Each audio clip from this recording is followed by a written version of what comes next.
Live from the Bay Area's news station, this is KRON 4 News Weekend.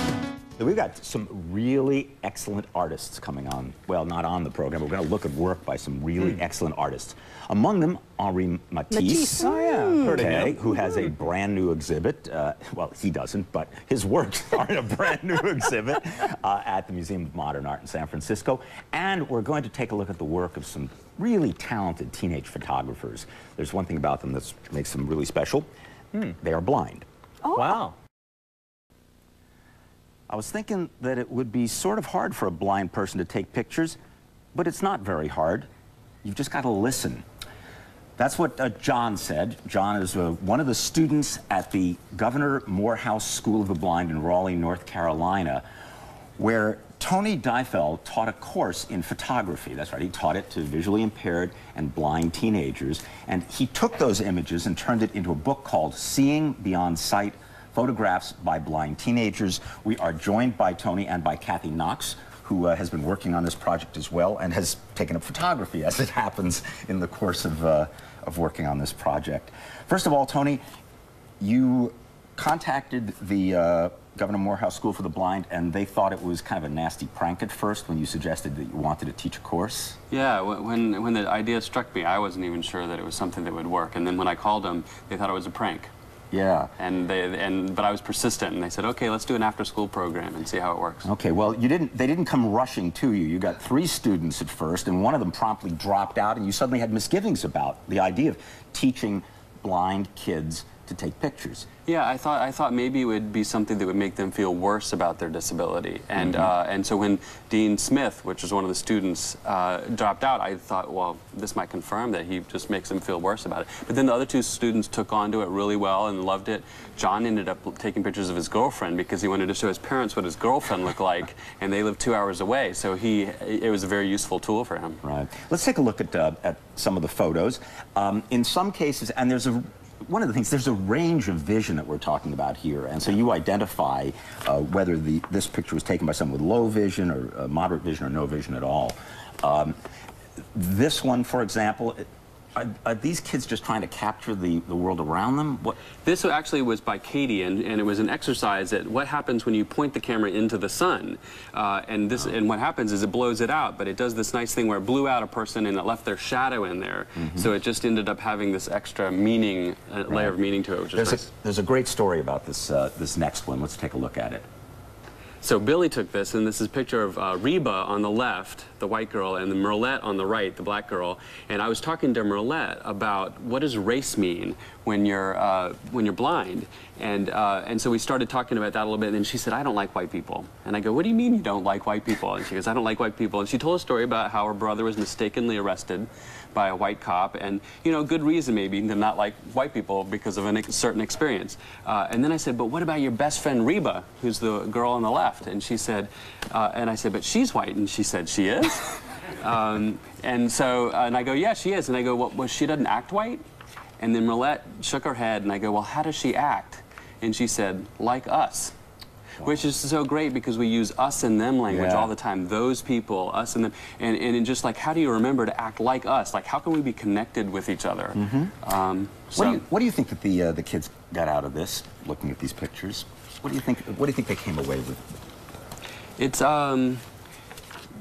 I think it's this sense that they had never been given a camera before. I think they'd used Braille writers to write and communicate with, and they hadn't had a camera. And so being able to have a camera, they were able to communicate visually about something that they had never, been able to do before. So I think that just that sense of empowerment was big. Now, I understand that for someone with low vision or just light vision, that photos like these can be very useful because they can hold them up to their face and pretty much see much of what they're getting.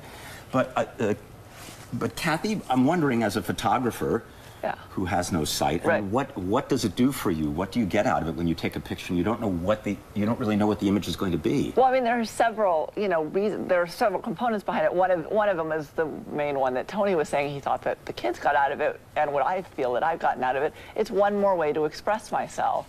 It's sort of what I'm doing is I'm translating for you guys all of the other sensory experiences I'm having. I'm just giving, when I take a picture and showing that to you, that's just one aspect. So that's what you guys understand. That's what you see, and there's at least 3 or 4 other senses for me that are going into that. And also what it helps for me is, as a person who's actually had vision in her life before, it started, I realized how different sort of my visualization is from what it is that people who can see actually see. So that both of those things were really interesting for me. One of the remarkable things in this book is how good some of the photos are. Take a look at this.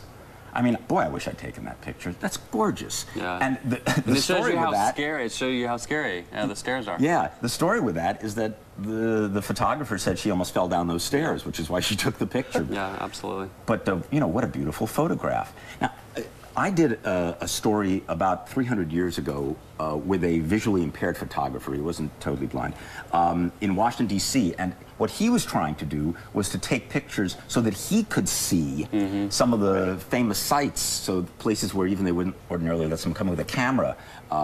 They'd let him in, let him take pictures. That was the only way he could actually see, because he couldn't get up close to the objects, let's say. Some of the students in our class did the same thing, and when you have low vision, sometimes you have problems with focusing, with distance, and a photograph puts a whole bunch of information in a two-dimensional surface that you can put right in front of your face. Yeah. And so it really is a useful tool for some students. So I started with a quote from this book by John. He wrote, "I was thinking that it would be sort of hard for a blind person to take pictures. It's not very hard, you've just got to listen."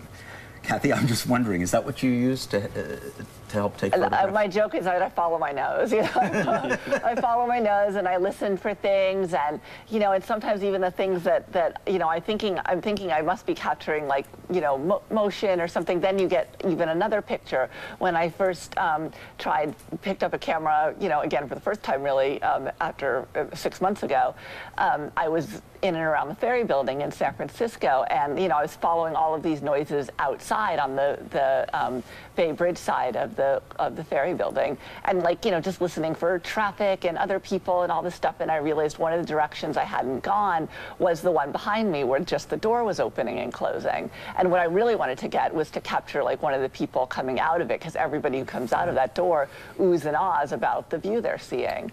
But what I didn't move fast enough to get a person, but what I did get was the reflection of the view that they were all oohing and ahhing about on the facade of the Ferry Building. Wow. Well, I want to thank you both very much. The book is called Seeing Beyond Sight, Photographs by Blind Photographers, and we gave you that website. It's seeingbeyondsight.org. And there's some videos on it from the students today. Yeah. And you can find out more about this quite remarkable project. I want to thank you both very much for coming in here. Thanks, Henry. And Marty I'm sorry, Marty is waiting. You need to go to the restroom? Not just yet, but I do have my hand up. I wanted to ask Kathy, do you use a point-and-shoot camera? Because it would seem to me that focusing would be difficult. Right. I've been using digital cameras. Okay, so it's just a point-and-shoot? Yeah. Okay. And all the kids in the class did that too. They did the point-and-shoot camera, so focus and expose for them. Yeah, I would think these days the technology has really made it possible for visually impaired people to take pretty good photographs. I would think, because you can get especially those who can get some sense of light and composition. Yeah. Is it a lot about structures rather than people, or are there a lot of peoples in the There's a lot of people in it too. Yeah. And So, one thing I'd say for viewers too, we have a photography challenge where you can blindfold yourself and use a point-and-shoot camera and go out and photograph in the world. And it's a way for people who are sighted to experience the world through their other senses. And so it's about how all of us see or don't see using all of our senses. What a great idea. Yeah. And that's on the website. I'd say the most common picture in here is pictures of people. And you get the feeling, you get the feeling that in some cases they're just trying to see those people better, and in some cases they just want to see themselves better. Yeah. That's fantastic. I was going to say, even with sight, I am challenged as a photographer. So I congratulate all of those students for making that attempt. It looks like fabulous work. It's a terrific Thanks. program. Thank you.